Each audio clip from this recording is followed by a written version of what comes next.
There we go. I clicked record. Glad I Wow, said we have. something. Yeah, I'm glad you said something too. I clicked Lost record. content. What the freak? That was almost 13 minutes. Man, you missed Tyler's monologue on post-World War I Germany. What the fuck? Oh my god.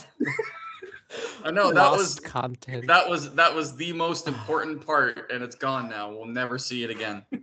It'll never see the light of day. Anyway, It was unless now that I've hit record, I'm gonna run through these real quick. So we have our Discord fan club channel. That'll be linked below every video on YouTube, TikTok, and all of our other socials. Obviously, our failed attempt YouTube channel and our gaming channel, which Judd hasn't streamed on for a while, but it is there. My Sensual Secrets holiday savings. Take 15% off site-wide at MySensualSecrets.com using code MySecret15. Offer valid through December 31st. Then if you'd like to learn about the toys that are on My Sensual Secrets, you can go to AudioBooksNow. Use promo code PJ2M. For new customers only, receive 2 months of our club pricing plan. Free, a $10 value, get 50% off your digital audiobook purchases, a free premium audiobook exclusive discount and offer. Over 80,000 titles to choose from. That's a lot of porn. All right. Damn. Bike, yeah, I mean, well, there's more, but, you know. Bike Athletic, celebrate Father's Day and save 20% on 3 or more Jocks using code 3PACK at bikeathletic.com. Perfect present for your father on Father's Day. Here, Dad, I got you a jock strap. I got you underwear. Bike Athletic delivers the support and confidence that allows all bike consumers to stand tall and play proudly. Go away, guys. That's on the same level as getting socks for Christmas. That's fine. Best of Signs, save on bulk orders at Best of Signs. Use code, I don't even know, BOSODR 35 for 10% off orders of $350 or more. Offer does not expire. So Banner Buzz and Best of Signs, they both sponsor us, but they're both relatively the same thing, which is why I'm glad that one of them has not pulled. But Banner Buzz, 30% off statewide, 22% off custom flags, stands and displays, neon signs, decals, tags, marketing materials. Best of Signs and Banner Buzz offer the same things. Temporary tattoos, use promo code special price 10, get 10% off stock items, stock tattoos only for this promo. 1 use per customer. So if you don't want the permanent ones, you can get the temporary ones. But they're not bad. They don't, like, henna tattoos leave rashes on people. The temporary tattoos do not. So that's the upside. Yeah, see, we've now only been recording for like 3 minutes, and we've been talking for 16 because I forgot to fucking hit record. Is your bed made? Good. The world may never know. The world may never know. So upset people won't hear that lecture that we got. I know. It was so informative. It was horrible. Eye-opening, actually. It was so bad. It was so bad. I can't remember. Yeah, okay, so we have one more playthrough that we're going to do. Kara's going to take a little bit to get done with her theater stuff, and I guess according to what Judd told me, she's done after this one. She's only doing it because she made the promise to do it, but I guess the theater director's a prick, so she's doing the rest of this one because she promised she would, and then she's done. So she'll be back to fully available for our game. I thought it was something that she was going to go into full time, but I guess not. I guess she only did it because she promised she would. And that's why she's been so upset every week that she's had to do it, because she really doesn't want to. But we've got one more playthrough to do, which is Kara and Keegan. And then we could actually officially launch campaign 2. But before we do, We're doing our session 0 where everyone's going to come together and we're going to discuss, expectations among the group. And that's not going to be me doing most of the talking. When we come together as a group to talk expectations, it's going to be y'all. I'm going to sit back and listen and answer questions. But as far as like expectations of RPing and character growth and how you guys are interacting and like lack of interruptions and main character syndrome and all that bullshit, you guys are doing the talking. Because it's your game. I'm just here to lead it. Fret. So and I'm that part, as much as I love laughing with the group, that part needs to be taken seriously. Because it really is going to be you guys like boiling down, like, let's go. And then we're going to go over the new rules. And before we even launch, we're actually going to do a test run with all of the new characters of all the new shit that we're going to be putting in. Natural 20s on spells and effects, negating all of it.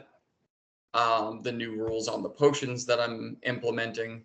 And then the targeted attacks. We're going to put all of it in to actually see how it works.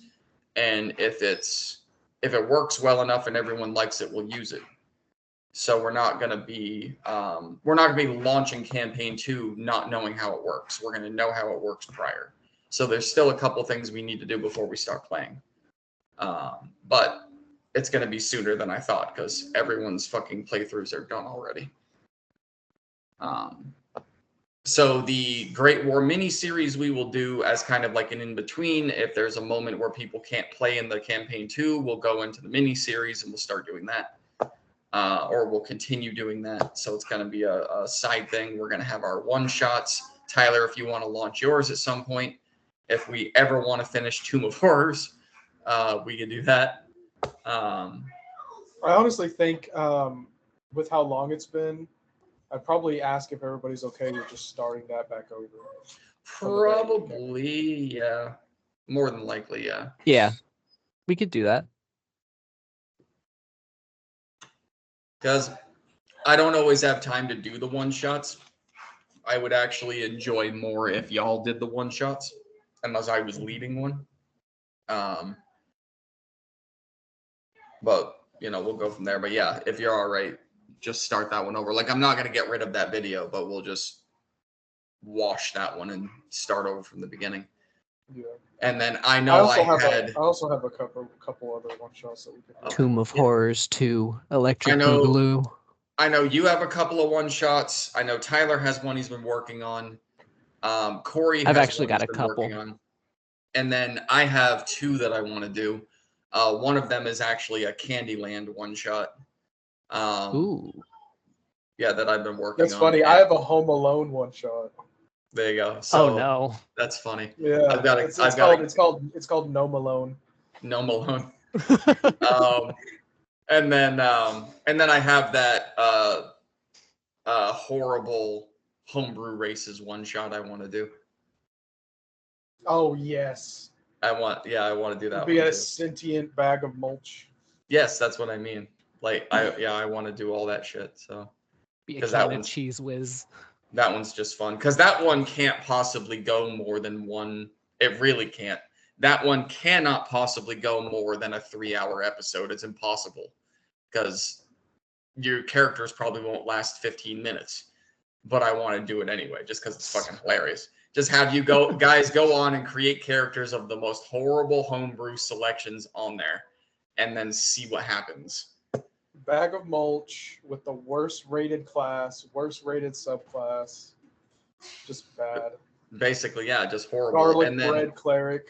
And then the only way anyone's going to be able to actually move, because none of those sentient homebrews can move. That none of them have movement, not a single one. They're all going to have mage hand. It's going to be the only way you guys can actually move around. Unless someone else can move around. My bag of mulch is going to have like a pillowcase over it. It's going to be a wizard school of anime waifu, and it's just going to have like, a little anime chick on it. Oh my god.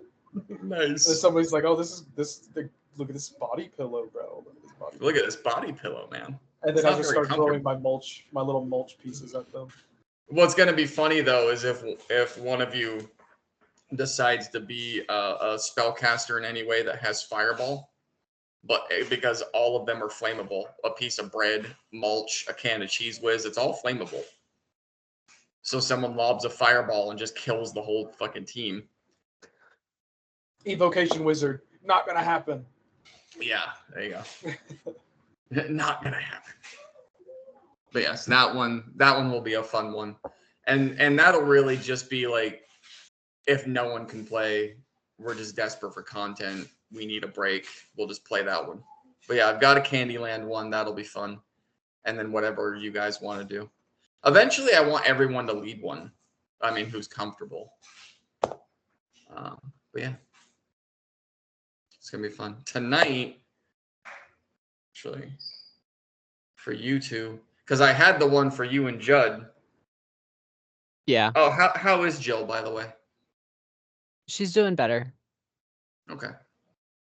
Glad to hear it. Yeah. That was a wee bit frightening. Yeah. But she's doing better. She got pulled into a double tonight, so she's going to be tired. Oh boy. That'll be fun. Mm-hmm. Fair enough. All right. So here's where we're okay. So tonight, because Yorick and Vidar met before any of the other party did, because I did that backstory with you guys, we're gonna kind of expand on that backstory. Now that everything else is done. So what this solo between you two is going to be that I have planned is a quest for the Amulet of Shadows. Because I know for a fact that Yorick is not done looking for it. And Vidar would be the one he trusted to pull in. So that's what we're doing tonight. Because remember, the original timeline, Malador's fucking Ghost Rider took the Amulet of Shadows and vanished. Yep. But you're not in that timeline anymore. So. So are we going to keep all of our stuff, or do we need to down level at all? No. It's going to be, this is pretty much going to be an extension of Campaign 1. So this is going to be takes like place after we finish. You guys literally just crushed Durham. A few days went by of realizing what happened. The team kind of disperses to go do everything that you guys told me your characters were going to be doing, which was all separate directions. And it would be, well, I mean, you guys are going to discuss it through once we start playing, but it's relatively the idea. You ended up crushing Durham, and the team is not. I know that the team would not be above crushing the king and then staying at the Blue Heaven right afterwards to discuss what happened. Because why not be in proximity of the murder? And then we just got finished smashing a king. And then within a couple of days, the team would have dispersed to go do everything you guys told me that you were doing. But Yorick and Vidar would kind of been you, and I'll have, once we start gameplay, you guys can discuss it, but I'll have you in the where the Blue Heaven is going to be, or would have been eventually. And you guys can just discuss how you want to do that, because your book and the Amulet of Shadows were connected.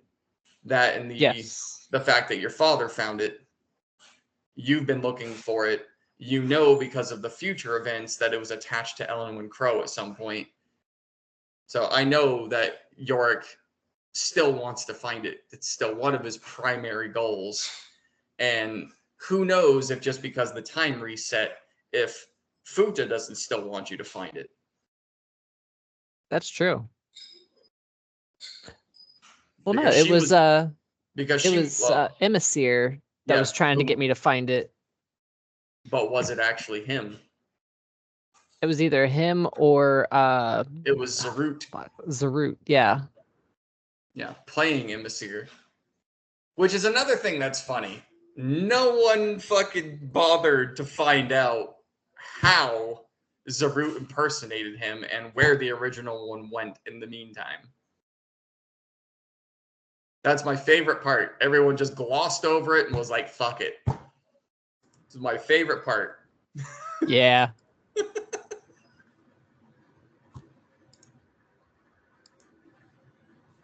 It is what it is. Because we had bigger fish to fry. Because she lost all of her powers when you guys defeated Zarut, and then you went to the Drow Temple, and Imbecir found you all and gave it back to her, and no one asked what happened. Yeah. Yorick knew. He was like, my book. Yeah, that part. Because she delivered the book. He took it. And that's what I was trying to get everyone to listen to was, hey, a thinker has my book. There's also that's also a realization. Okay, so I'm actually going to leave this up to you guys instead because you just reminded me of something. So we can do one of two things during this time because we're not going to have time to do both. But we can do one now and we can do one later if you guys want to. You can pursue the Amulet of Shadows on a little side quest tonight, or you guys can hunt down Zarut and get your book back because there's now 2 in existence. Yep. Now that you've reset the time, there's the one your dad found that you took, and there's the one she grabbed from you and gave to Zarut. So now there's 2 in this timeline. So you guys can either pursue the Amulet of Shadows or you can pursue Zarut to try and get the book back. I'll let you guys decide which one would Yorick want to do more and ask Vidar for his help. Like, which one would make more sense? Because like I said, we can do both. I'm leaning more towards going after Zarut. Okay. Because Yorick has seen what Zarut can do with the book. Yeah. And how much mastery he has over it. So that would he would prioritize that. Okay. All right. Fantastic. Okay, so that is what we will do then. Yeah, so this has been 17 minutes. That's long enough. All right, so we're going to end this now. This would have been a half an hour had I fucking hit record on time. But God dang it. But the sponsors are all in there. Make sure you check the links below every video that we've posted on YouTube. Check out our fan club on Discord. Go get all of your nerd friends. Join us in there. It can be fun when it blows up. A lot of the time. It only costs $300 a month. Monopoly money. So as long as you have the Monopoly game, you are set. Anyway, you got to be able to buy Park Place. Yeah. Anyway, use more loot.